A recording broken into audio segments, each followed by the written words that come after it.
Bonjour, chers collègues. Le virage au numérique amène le monde de l'éducation à se réinventer, à se transformer. Ce virage provoque d'intéressantes réflexions et conversations à tous les niveaux du système. On parle même d'une révolution numérique. Ce qui devient de plus en plus clair, c'est que le mandat de l'éducation se voit transformé grâce aux possibilités que nous offrent les nouvelles technologies. L'ère du numérique a des incidences sur nos pratiques. Les gens parlent de plus en plus de plein potentiel, de mentalité de croissance, de personnalisation, de leadership.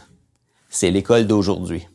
Et dans l'école d'aujourd'hui, l'intégration du numérique à notre quotidien nous permet d'accompagner les apprenantes et les apprenants pour qu'ils adoptent une posture de créateur et qu'ils développent un regard critique face au numérique. Alors, comment faire, chers collègues? Comment faire? Comment peut-on, dans nos écoles, saisir les possibilités que nous offrent les nouvelles technologies, le monde d'aujourd'hui? Comment peut-on créer cette école d'aujourd'hui que nous espérons tant pour les élèves qui nous sont confiés? D'excellentes questions, n'est-ce pas?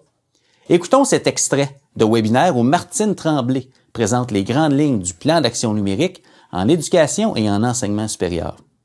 À tout de suite. Alors, le plan d'action numérique a été mis en ligne, a été mis en action en mai dernier. Vous l'avez sûrement entendu parler dans vos écoles. Oui. Et ce plan numérique-là, dans le fond, se veut un document, un outil pour permettre de développer une vision commune. Donc, cette vision-là va nous amener finalement à se donner une vision pour l'école, pour nos élèves. Et ce qu'on veut, c'est d'utiliser le numérique comme un levier, comme un plus-value dans l'enseignement et l'apprentissage de nos élèves. Donc, on le sait, autour de nous maintenant, c'est un incontournable, Marius, hein, on a le numérique qui fait partie de notre vie, qui fait partie de la vie de nos élèves. Donc, on a tout avantage à les outiller pour devenir des citoyens à l'ère numérique. Alors, ce qu'on veut, c'est qu'ils deviennent des apprenants qui sont plus engagés et qui sont autonomes dans leurs apprentissages et dans leur démarche d'apprentissage. Donc, ce qu'on veut, c'est répondre aux besoins de nos jeunes et que le numérique puisse être un levier pour ces jeunes-là. Ce sont les usages et puis ce qu'en font les personnes qui déterminent si on est plus engagé, si on apprend mieux, parce que le but, c'est d'apprendre mieux grâce à ces outils-là. Excellent. Oui. Effectivement. Donc, évidemment, tout ça ne se fait pas seul. Ça se fait avec le secteur du ministère de l'Éducation est entouré de partenaires, des partenaires que vous connaissez. On a les associations, les partenaires privés, les partenaires du réseau. Les parents, évidemment, qui sont avec nous là-dedans aussi. Oui, les parents, c'est très important. Oui.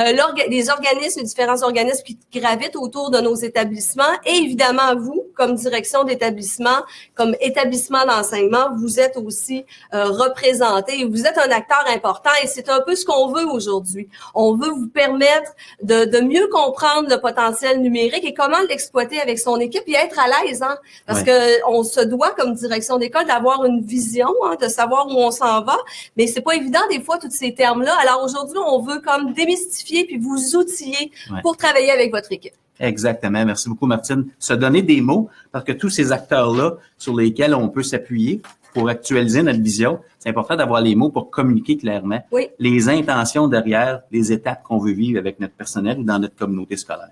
Tout à fait, tout à fait.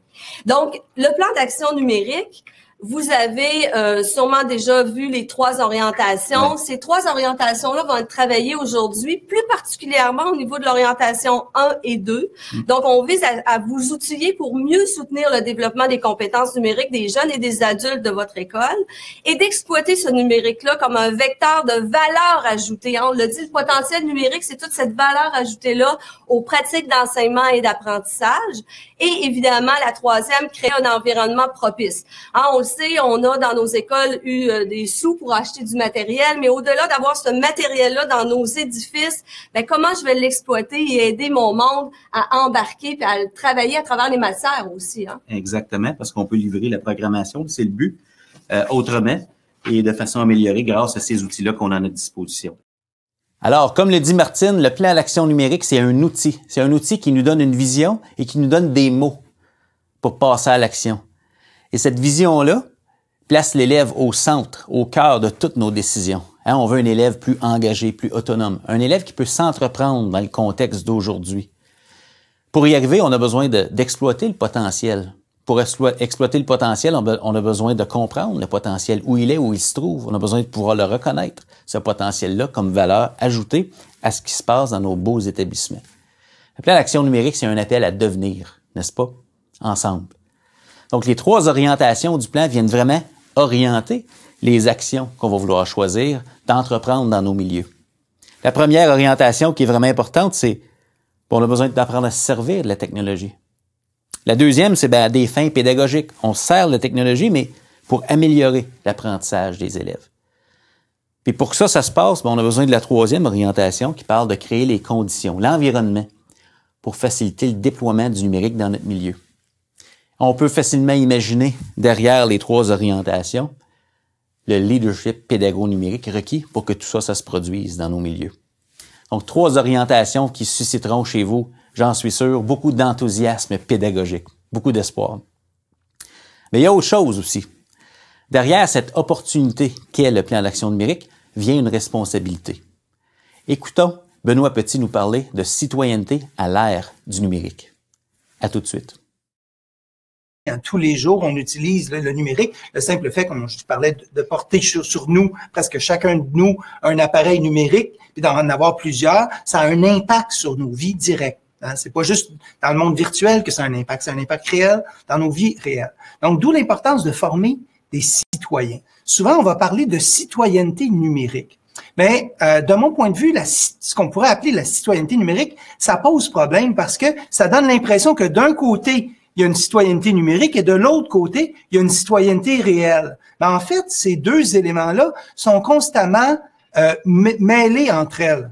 Plutôt que de parler de citoyenneté numérique d'un côté et de citoyenneté normale de l'autre, on pourrait plutôt parler de développer de la citoyenneté à l'ère du numérique. Et là, ça, c'est une grande nuance, c'est qu'on ne développe pas des citoyens numériques, mais des citoyens qui vivent dans ce monde de l'ère du numérique. Et comment être capable de relever ces défis-là? Mais peut-être que ça nous oblige à redéfinir ce que veut dire même le mot citoyen.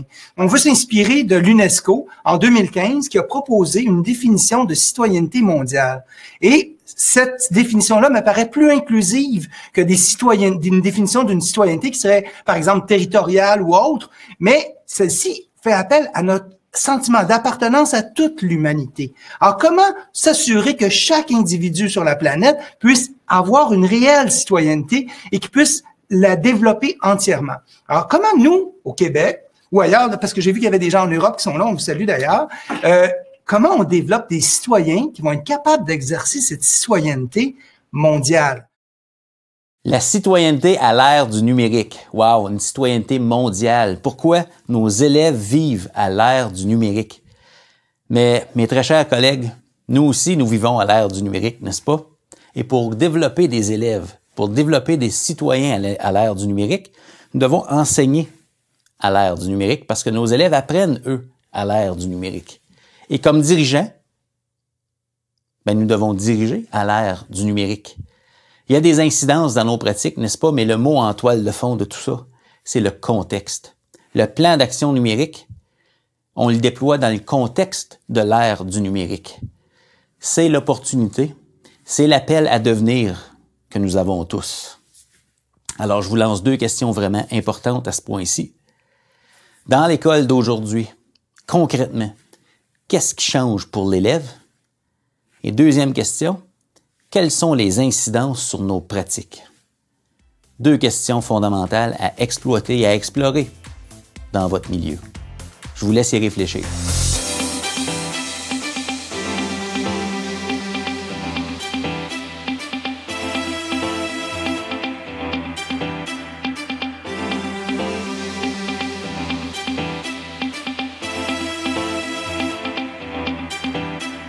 Alors, pour répondre à ces questions, chers collègues, il importe d'être conscient des possibilités et du potentiel pédago-numérique. C'est le thème de la prochaine capsule.